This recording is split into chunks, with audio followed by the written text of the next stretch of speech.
Versículo 5, muy bien, versículo 5. Recuerden que Isaías fue un profeta del siglo octavo antes del Señor Jesucristo.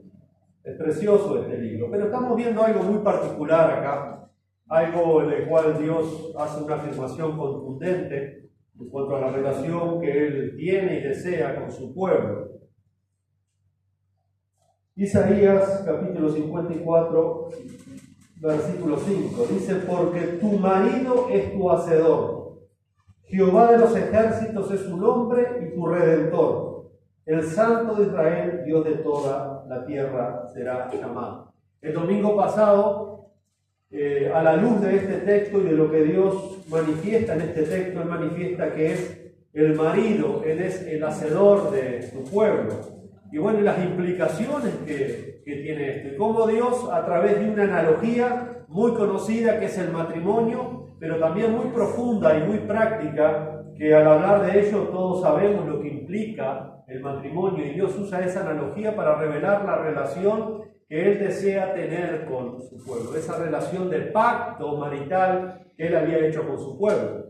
Su pueblo en el antiguo pacto, que fue la nación de Israel, una nación étnica y terrenal, sabemos que falló en ese pacto marital. Por eso Dios confronta a la nación de Israel, porque había fornicado tras otros dioses, había coqueteado con otros amantes, hablando metafóricamente. Eso quiere decir que había hecho alianza con los egipcios, había hecho alianza con los asirios, había hecho alianza con los babilonios, había despreciado el cuidado de Dios como su marido, había ido tras dioses ajenos, y Dios está increpando a su pueblo por la infidelidad y el desprecio que su pueblo le había tenido en esa ocasión al Señor. Por eso es que Dios levantaba en el Antiguo Testamento profetas. Si ustedes dan una lectura rápida, los 12 profetas que tenemos en el Antiguo Testamento se conocen como los 6 profetas mayores y 6 profetas menores.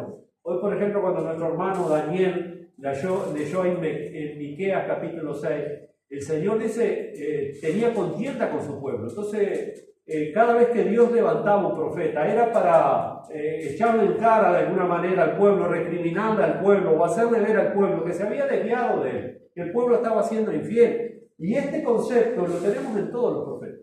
En todos los profetas, cada vez que Dios levantaba un profeta, era para mostrar al pueblo la infidelidad, que estaba siendo infiel al pacto que tenía con Dios. Y Dios usa esa analogía, ¿no?, muy conocida, muy práctica acerca del matrimonio, porque dice claramente aquí el versículo que nosotros leímos: porque tu marido es tu hacedor. ¿Vieron clarita ahí la analogía? Entonces, repasando rápidamente el domingo pasado, estuvimos mirando que es muy importante entender esta analogía, porque para ser parte del pueblo de Dios necesitamos estar casados con Cristo. Es decir, necesitamos estar en una unión de pacto con el Señor Jesucristo. Necesitamos haber depositado toda nuestra fe, nuestra confianza, habernos arrepentido de nuestros pecados, haberle hecho nuestro único y suficiente Señor y Salvador. Y esto implica, por supuesto, un compromiso muy personal y profundo. Hoy no se estima mucho el tema de pacto porque lamentablemente usar el matrimonio como analogía hoy en día dice muy poco. El matrimonio hoy no vale nada. Hoy me caso y mañana me estoy separando. La promesa que hice hoy, mañana me olvido. La mayoría de la gente, principalmente la gente que no conoce a Cristo, pero se da mucho lamentablemente en las iglesias también, hacemos una parafernalia tremenda para nuestra boda. Cuidamos todos los detalles, que el vestido blanco, que el anillo, que la corona, que el traje, que la comida, que los invitados, que el ministro tiene que estar bien vestido, bien hablado, la ceremonia. Y después pasa el tiempo y me olvido de todo eso. Eso fue pura castillos en la arena. Hemos hecho una promesa de labios. Ese pacto se va por las nubes. Saben que Uruguay hay más divorcios, uno de los países que más divorcios hay en América, es más, ya hay más divorcios que casamientos. Entonces, hablar de casamiento hoy en día es como que si no valiera nada. La sociedad ha hecho una caricatura del matrimonio, pero nosotros como novia de Cristo, esposa de Cristo, como cristianos no podemos hacer una caricatura de este matrimonio que tenemos con Cristo. No podemos minimizar el estándar, no podemos rebajar las demandas en el cual estamos. Hermanos, ser la esposa de Cristo Pero es un privilegio tan grande que tenemos a la esposa de Cristo, tan grande el privilegio que tenemos, pero tan grande la responsabilidad de ser la esposa de Cristo. Porque en este pacto que estamos ahora, en el pacto de la gracia, la sangre de Jesucristo, Dios sigue usando la misma analogía para referirse al creyente y a Cristo, a su pueblo y a Cristo. Lo vimos en Efesios 5. Maridos, amar a vuestras mujeres así como Cristo amó a la iglesia y se entregó a sí mismo por ella para santificarla. Usa la misma analogía. Entonces nosotros no podemos descuidar ese sentido de pacto que tenemos con el Señor Jesucristo. Es una responsabilidad. Entonces, hermano, para ser parte del pueblo de Dios necesitamos estar casados con Cristo. Eso lo vimos el domingo pasado. ¿Qué implica eso? Implica un compromiso, implica un pacto. Un pacto es eso, donde dos personas se han puesto de acuerdo para amarse mutuamente, para corresponderse mutuamente, para ayudarse mutuamente, para hacerse fiel mutuamente, para caminar juntos al resto de la vida. Eso es un pacto, hay un acuerdo, no se puede romper ese pacto. Estamos unidos a través de la sangre que Cristo derramó, sellando ese pacto, comprándonos, redimiéndonos como su pueblo, su esposa, su amada. Y nosotros tenemos que corresponderle fielmente, hermanos. Y no se ve mucha fidelidad hoy en día, lamentablemente, en los corazones de tantos creyentes. Entonces, ¿qué está pasando? ¿No nos estará pasando como el viejo Israel que se estaba olvidando del pacto que tenía con el Señor? ¿No nos estará pasando que hay otros amantes en nuestros corazones que están cautivándonos, nuestra voluntad, nuestras emociones? Hermanos, Cristo anhela y cela tremendamente a su esposo. El Espíritu que Él ha hecho morar en nosotros nos anhela celosamente, dice su palabra. Entonces eso implica un compromiso, eso implica un proceso. En ese proceso vimos que hay que estar convencido de quién es el Señor Jesucristo, así como uno tiene que estar convencido con quién es la persona que uno se va a casar. Nadie se va a casar con una persona que no conoce, con una persona desconocida, es imposible. Y una vez que estamos dispuestos a dar ese paso de fe y obediencia, de venir a los brazos del Salvador a través de la fe, tenemos que estar dispuestos a renunciar todo por medio de Cristo. Esto lo vimos todo el domingo pasado, simplemente estoy repasando. Bueno, todo esto finaliza en un pacto que no se puede quebrantar, que no se puede romper. El profeta Malaquías también, que es uno de los profetas llamados menores, que es el último de los profetas registrados en el Antiguo Testamento, otra vez ese profeta es levantado por Dios porque Dios está de alguna manera mostrando la infidelidad de su pueblo Israel. Uno de los profetas más claros es Oseas, hermano. Oseas muestra el adulterio de Israel y la trata justamente de una ramera, de una prostituta que adulteró. Es impresionante el libro de Oseas. Usa esa analogía, uno de los libros más claros. Pero en el profeta Malaquías también Dios está denunciando las infidelidades de su pueblo, la corrupción de su pueblo, la inmoralidad de su pueblo. Y en el capítulo 2 del profeta Malaquías, Dios empieza a denunciar la infidelidad de sus sacerdotes. Malaquías capítulo 2. Se supone que el sacerdote tenía que ser el ejemplo, tenía que ser el ministro de Dios, llevar a la gente a Dios, conducir a la gente a Dios. Pero así como ellos ya habían fornicado espiritualmente y adulterado espiritualmente, ahora lo estaban haciendo maritalmente. Los sacerdotes estaban repudiando a la compañera de su juventud y estaban tomando mujeres más jóvenes. Y Dios increpa a los sacerdotes y le dice ahí el Señor que Él tenía también cosas que denunciar acerca del sacerdocio. Habían dejado a la mujer de tu juventud y Dios le dice a la mujer de tu pacto. Si yo no mal recuerdo es el versículo 14 de Malaquías capítulo 2, versículo 14, donde Dios ahí increpa a los sacerdocios porque se habían separado, habían roto el pacto que habían jurado por la mujer de su juventud. Y eso delante de los ojos de Dios es muy serio. Hermanos, por lo general cuando una persona se quiere unir en matrimonio con otra persona, pide la mano de esa persona. Pide la mano. ¿Qué simboliza esto? Pedir la mano. Bueno, la mano se pide porque en esa mano va a ir una alianza. Y esa alianza está confirmando que se está llevando a cabo un pacto. Por eso se pide la mano.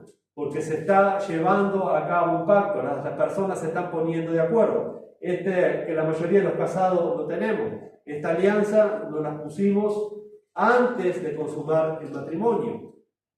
Antes de consumar el matrimonio. Recuerda que yo les dije el domingo pasado que eso en el desposorio, la Biblia le llama desposorio, en un tiempo de noviazgo, de compromiso, donde ambas partes iban conociendo para ponerse de acuerdo a ver si se consumaba el matrimonio o no. Entonces, por lo general, era el varón que correspondía, le daba un brazalete de oro, le daba pulseras, pendientes, le daba algo de valor, le daba lo que tenía de valor. Y bueno, cuando uno se quiere casar, empieza a formalizar de esas diferentes maneras. Pide la mano, pone su alianza en señal de compromiso y después, posteriormente, hay una promesa, un juramento de fidelidad por el resto de nuestras vidas. Y eso es una vez que uno ya está seguro, entonces lleva a cabo el casamiento y jura respeto, amor y fidelidad hasta que la muerte nos separe. Bueno, lo espiritual, cuando pedimos nosotros ser bautizados para pertenecer al pueblo de Dios, estando consciente de que Cristo ha sido nuestro Señor, nuestro Redentor, que ha muerto por nuestros pecados,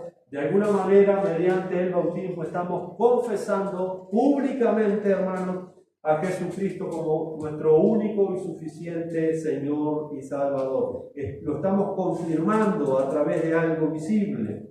Lo estamos confirmando que Jesucristo es nuestro Señor, nuestro Salvador. Estamos haciendo una confesión pública de algo muy personal.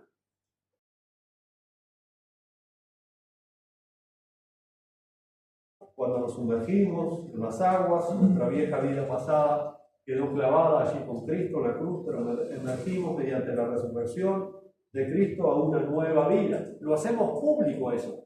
Así como el matrimonio se hace público. ¿Usted conoce a alguno que se casó en secreto? ¿Que no quiere que nadie sepa? No, por eso el matrimonio se hace público. Va al registro civil, sale en los diarios, en la radio, se sacan fotos, se hace una ceremonia, se invita a todo el mundo porque es algo público. Bueno, así nosotros estamos haciendo pública nuestra relación con nuestro marido, hablando metafóricamente, con Cristo, nuestro marido, nuestro Señor, hay que hacerlo público. Uno está haciendo un pacto público de que ha muerto a la vida vieja y ahora le pertenece a Cristo. Lo está mostrando a través de ese bautismo. Tiene mucho de significado ese bautismo y uno tiene que estar consciente por qué lo hace a eso. Eso tiene que ser algo personal. Así como cuando uno se casa con una persona, tiene que estar consciente de lo que está haciendo. Nadie se casa porque le han dado manija. Hace 5 años que le están dando manija. El que se casa por manija, a los 3 años está divorciado. Lamentablemente conozco cantidad de casos así. Nadie se casa por manija, bueno, por bautismo tampoco. Hasta que el Espíritu Santo no obre realmente en tu corazón, en tu mente y estés seguro de lo que tienes que hacer. Es un mandamiento que tenemos del Señor, es una confesión pública que hacemos. De alguna manera estamos sellando entonces ese pacto. Y es lo que Dios nos pide, que lo confesemos públicamente. Es triste hacerse cristiano escondido y que nadie se entere. Es como esos dos compañeros de trabajo que llevaban 30 años trabajando en la misma fábrica. Y hasta que después de 30 años se dan cuenta que eran cristianos, los dos. Y nunca había dado nadie testimonio de su fe. Nadie. Qué horrible eso, ¿no? Pero eso pasó y sigue pasando. Cristianos en secreto. Mateo 10:32, el Señor dijo: cualquiera pues que me confiese delante de los hombres, es lo que hacemos, confesar nuestra fe. El bautismo es el principio nomás de una confesión pública, después tenemos que confesar todos los días nuestra fe. A cualquiera pues que me confesare delante de los hombres, también lo confesaré delante de mi Padre que está en los cielos. Entonces la confesión pública de nuestra fe y la unión espiritual y visible en el cuerpo de Cristo es como el sello de la ceremonia de bodas. La ceremonia de bodas es algo público, se hace público, uno invita a los parientes, a los vecinos, a la familia, es algo público. Así también el hacerse cristiano es algo público, así manifestar nuestra fe es algo público, así manifestar que estamos casados, que llevamos una alianza de compromiso, que estamos casados con un marido, estamos casados con Cristo. No coqueteamos con el mundo, no queremos nada con otros que no sean nuestro Señor. Así que si nosotros queremos estar casados con Cristo y formar parte de su iglesia, que es su esposa, debemos estar casados bien con Él. Nadie puede arreglar un matrimonio. Si usted quiere casarse, ¿dónde va a ir a casarse? Dos personas que están de acuerdo. ¿Qué es lo primero que hacen para ir a casarse? ¿Dónde van a casarse? ¿Al supermercado se van a casar? ¿Al carnicero le piden que se case? Eso no tendría ningún valor. Bueno, así aquel que quiere hacerse cristiano y esposa de Cristo y formar parte de la esposa de Cristo, tiene que casarse como Cristo dice, con todos los de la ley. Usted no puede arreglar un matrimonio a conveniencia suya. Usted no puede ser cristiano a su manera. Eso es lo que le quiero estar diciendo. Usted, si se casa con Cristo, va a tener un gran privilegio, pero va a tener gran responsabilidad. Usted ya no va a poder andar de cascos rápidos por ahí, de arriba para abajo, viviendo su vida. Usted ha muerto.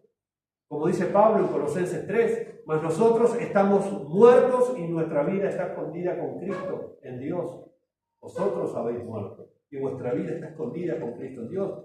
Entonces, hablamos el domingo pasado que todo el mundo quiere los beneficios del matrimonio, todo el mundo quiere el deleite del matrimonio, todo el mundo quiere los hijos que el matrimonio da, la compañía, pero ninguno quiere responsabilidades. Pero en el matrimonio con Cristo eso no corre, hermano. Hemos hecho un pacto de fidelidad a Cristo, de amor y devoción hasta que la muerte nos separe.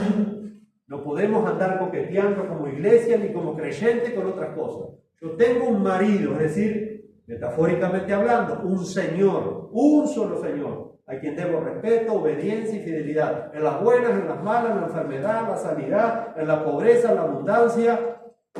A Él debo respeto, a Él debo fidelidad. ¿Usted se piensa que Cristo como marido de su iglesia no está proveyendo, que es un marido negligente? Entonces, ¿de qué tenemos miedo? Cristo sustenta a su novia, Cristo cuida a su novia, Cristo provee para su novia. Hermanos, Cristo no es un esposo negligente. Todo lo contrario, Cristo es un esposo excelente. Entonces, si estas condiciones no se cumplen, si alguien no se quiere casar por el registro civil, se quiere casar en el supermercado, porque es porfiado y dice, no, yo me caso así, punto. No le sirve de nada, ¿verdad? Entonces, hacerse cristiano a su manera no le va a servir de nada. No cuenta como matrimonio válido delante de Cristo. No cuenta. Entonces, si estas condiciones no se cumplen, entonces no hemos sido salvos. No hay perdón de pecados, no ha habido regeneración y no ha habido una unión espiritual y mística con Cristo. Es una falsa conversión. El que quiera ser cristiano a su manera no ha entendido nada. No ha habido ahí un pacto realmente, no ha habido una conversión. Él quiere arreglar un matrimonio que no se puede arreglar. Nos casamos como Cristo dice, es decir, vivimos nuestra fe y nuestro cristianismo como Cristo nos manda y nos enseña y nos exhorta en su palabra, o de lo contrario no formamos parte de la esposa de Cristo. Una vez que hemos hecho ese pacto, ese compromiso, entonces Jesús pasa a ser el único cónyuge que tiene la iglesia. La iglesia no tiene 2 esposos, ni 3, ni 4. La iglesia no tiene que practicar la poligamia, sino la monogamia. Se ha casado con un solo marido y a ese marido debe de fidelidad, obediencia, amor y servicio hasta la muerte. Cuando el Señor Jesucristo está ministrando terrenalmente a Israel, a los judíos, todavía Cristo no ha muerto por los pecados, y Él enseña en el Sermón del Monte, tenemos en Mateo capítulo 5, 6, 7, pero hay un resumen, no está tan extenso en Lucas capítulo 6. Pero hay una frase que no se encuentra en Mateo. Y entonces el Señor dice, ahí finalizando Lucas capítulo 6, le dice, ¿por qué ustedes me dicen Señor, Señor? Y cuando se repite Señor, Señor, está hablando de intimidad, cuando se repite 2 veces un nombre. Cuando Dios decía Abraham, Abraham, o Moisés, Moisés. Está hablando de un conocimiento personal, de una intimidad. Y entonces el Señor dice, ¿ustedes por qué me dicen Señor, Señor, pero no hacen lo que yo les mando? Lucas 6, 46. ¿Por qué me llaman? ¿Qué causa tiene llamar a Jesús Señor y no someterse al señorío de Cristo? ¿Qué sentido tiene decir que somos la novia, la esposa de Cristo y no serle fiel a Cristo como esposo? Eso es una incongruencia, eso es una paradoja, no existe eso en las Escrituras. Lo podríamos traducir, ¿por qué me llaman esposo, esposo, si vives como si estuvieras soltera? No, hermanos, tenemos un esposo, y es un esposo muy celoso, es un esposo muy derecho, es un esposo tremendamente recto, tan recto que él es santo, santo, santo, y pide que la iglesia sea igual que él. Ser santos en toda vuestra manera de vivir, porque yo Jehová soy santo. Entonces no hay lugar para otras cosas. Cuando uno se casa, hermano, promete ser fiel en lo próspero, en lo adverso, en la salud, en la enfermedad, amar, respetar todos los días de su vida. ¿Verdad que hicimos ese juramento? Se hace. Aún en el registro civil. No sé si, por lo menos cuando yo me casé en el registro civil, la jueza que nos casó también hizo ese tipo de pregunta delante de todos los testigos ahí. Y a uno se le hace un nudo grande en la garganta, empieza a mirar para todos lados, está medio asustado, porque no es decir que sí, y a la semana que viene hago cualquier cosa. Había testigos ahí, pero hay un testigo como cristiano que es el Señor, cuando uno se compromete a amar y respetar a su cónyuge delante del Señor. Entonces, estar casado con Cristo quiere decir que Él será nuestro único Señor y que le debemos a Él obediencia, respeto y fidelidad. Bueno, claramente, hermanos, vemos que el pueblo de Israel traicionó bajo el pacto de Moisés, ese pacto que Dios tenía con su pueblo. Él había ido tras otros dioses, tras otros amantes, había traicionado al Señor, había sido infiel al Señor, y Dios, por supuesto, no le gusta eso. ¿A quién le gusta que su cónyuge sea infiel? ¿A quién? ¿Ustedes leyeron, como yo les dije, Ezequiel 16? ¿Leyeron qué gráfico es el Señor en ese pasaje? Le digo, usted puede leer en todos los profetas. Y Dios siempre va a increpar a su pueblo cuando le es infiel, cuando anda lejos de Él. Dios no deja las cosas así nomás. Dios nos deja las cosas así nomás. Pero uno de los textos que para mí es más gráfico hablando de esto, le cité Ezequiel, Osea, Miquea, Isaías. Ahora Jeremías le voy a citar un texto que es muy gráfico, que es Jeremías capítulo 3, versículo 20. Miren lo que dice acá el Señor. Pero como la esposa infiel abandona a su compañero, ¿sabe que para los judíos eran el plato? Porque ellos adulteraban a diestra y siniestra. Tenían una corrupción moral, ellos eran adúlteros y tenían mujeres por todas partes. Pero cuidado cuando una mujer le era infiel a un judío. Ponían el grito en el cielo. ¿Se acuerdan cuando le traen a la pobre mujer en el acto de adulterio al Señor? Resulta que ellos eran flor de adúltero y esta pobre mujer andó a saber. Porque ellos, que una mujer le fuera infiel era la cosa más. Dice, y el Señor de alguna manera entre líneas está diciendo, ustedes se asustan de que las mujeres les son infieles, pero dice, ustedes como mi esposa son terribles. Son terribles, son una adúltera. Dice, pero como la esposa infiel abandona a su compañero, así prevaricaste contra mí, oh casa de Israel, dice Jehová. Te portaste igual que una mujer infiel, me fuiste infiel. El Señor siempre le echó en cara a eso, siempre fue directo a eso. Entonces Dios quiere que nosotros seamos fieles a Cristo, fieles a Cristo. Que Cristo sea nuestro único esposo. Para que esto pueda ser posible necesitamos estar sujetos únicamente a Cristo y a su palabra. Ya no necesitamos estar sujetos a Cristo y los rudimentos del mundo, Cristo y las filosofías del mundo, Cristo y las ideologías del mundo, o lo que es peor, Cristo y la ley de Moisés. ¿Sabe qué? Los apóstoles condenaron eso rotundamente. La iglesia está casada con Cristo y solamente necesita depender de Cristo y su palabra. No de la ley de Moisés, no de las doctrinas de hombre, no de los legalismos de hombre y mucho menos de los rudimentos del mundo, hermano. Y la iglesia ha hecho una alianza, hace muchos años que la iglesia ha hecho una alianza con el mundo, ha adulterado con ideologías y filosofías del mundo, ha cedido terreno al mundo. Y Dios dice que eso es adulterio espiritual. Miren lo que Pablo lo leyó a nuestro hermano Humberto. El domingo pasado Humberto leyó también una palabra que justo teníamos acá y hoy también. Allí en Romanos capítulo 2. Romanos capítulo 12, versículo 2. Leyó nuestro hermano.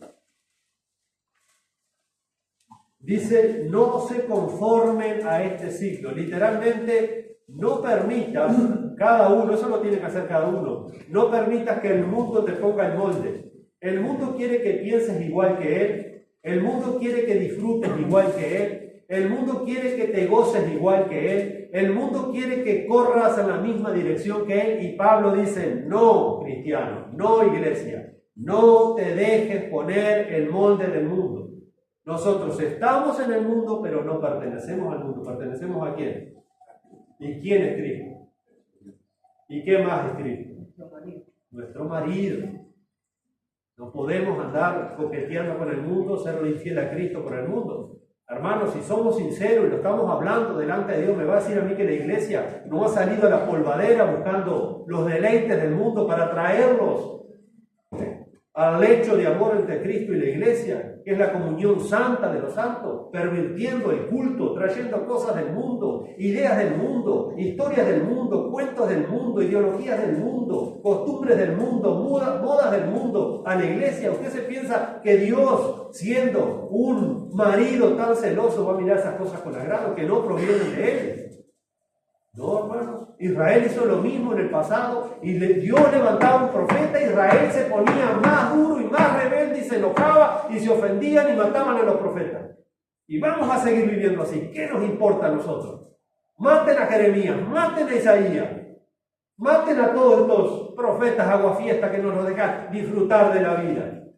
Hermano, y cuando uno es firme y fiel al Señor, pasa lo mismo, lamentablemente. Porque hay otras cosas, hay otros anhelos en nuestro corazón. Y no puede ser así, iglesia. Nosotros somos la esposa de Cristo. No se conformen a este siglo, sino transformados por medio de la renovación de vuestro entendimiento. Hermanos, para cambiar nuestra manera de vivir, tenemos que cambiar nuestra manera de pensar. No va a haber un cambio radical en nuestra vida hasta que no haya una manera de pensar diferente, hasta que no haya una cosmovisión bíblica en nuestra mente, hasta que no formemos la mente de Cristo, no va a haber cambio, porque hay tantos creyentes que jamás cambian. Años en la iglesia, y uno no ve un cambio positivo nunca. ¿Por qué será? Porque no han cambiado su manera de pensar. No han cambiado su manera de pensar, y si no hay un cambio en nuestro pensamiento, no va a haber un cambio en nuestra conducta, en nuestra manera de vivir. Dice, por medio de vuestro entendimiento, para que comprobéis cuál sea la buena voluntad de Dios. Imposible comprobar cuál es la buena voluntad del Señor si no nos renovamos en nuestro entendimiento. Y esa voluntad de Dios es agradable y perfecta. Es agradable y perfecta. ¿Cómo se lleva bien un matrimonio a pesar de las diferencias? Porque son dos personas diferentes. ¿Cómo se lleva bien? Bueno, teniendo esa comunión sincera, genuina, y así la iglesia con Cristo. No precisamos un tercero en el medio. El mundo no nos va a decir lo que tenemos que hacer como iglesia, cómo nos tenemos que comportar como iglesia. Lamentablemente, vaya un domingo a otra iglesia, no sería lo correcto. Y usted va a notar en la gran mayoría las diferencias que hay ahí adentro. En la mayoría no hay nada de Cristo, no hay nada. Es todo del mundo y cosas de hombre y no hay nada de Cristo. Están secas de Cristo. Están como la iglesia de la Odisea. Cristo había quedado afuera y estaba afuera de esa iglesia. Apocalipsis 3:20, yo estoy a la puerta y llamo. Ha quedado afuera Cristo en muchas iglesias. Han hecho otro pacto con el mundo. En vez de estar casados con Cristo, se casaron con la gente. En vez de querer agradar a Cristo, quieren agradar a la gente. Dios nos libre de agradar a la gente. Porque Pablo dice, si yo quisiera agradar bien a la gente, no sería un siervo de Jesucristo. Y ese es el problema, que queremos quedar bien con la gente. Queremos quedar bien con el mundo. No, hay que quedar bien con nuestro esposo, con Cristo que nos compró, nos redimió, nos soporta, nos bendice. Nos da de sus promesas, nos da de su misericordia todos los días. El mundo no te da nada, el mundo te quita. El mundo no te da nada, el mundo te quita. Como dice ese viejo himno, no puede el mundo ser mi hogar. Somos peregrinos, extranjeros. El mundo nos va a aborrecer cada vez más. El mundo nos mira como bichos raros. Hermanos, estamos casados con Cristo. A Él debemos obediencia. No estamos casados entonces a las artimañas y a los artilugios de este mundo. Un poco más adelante, a la carta a los Colosenses, en el capítulo 2. Colosenses capítulo 2, versículo 20. Allí Pablo dice, pues habéis muerto con Cristo, pues si habéis muerto con Cristo, en cuanto a los rudimentos del mundo, y acá hacen una pregunta retórica, ¿por qué como si vivieses en el mundo os sometéis a preceptos? Si ya no viven, no pertenecen. al sistema del mundo, tal y como no manejes, no gustes ni un toque, preceptos de la época, ¿no? En el cual Pablo está escribiendo a la iglesia en Colosas, porque obedecían a Cristo, pero seguían obedeciendo los preceptos del mundo. Y Pablo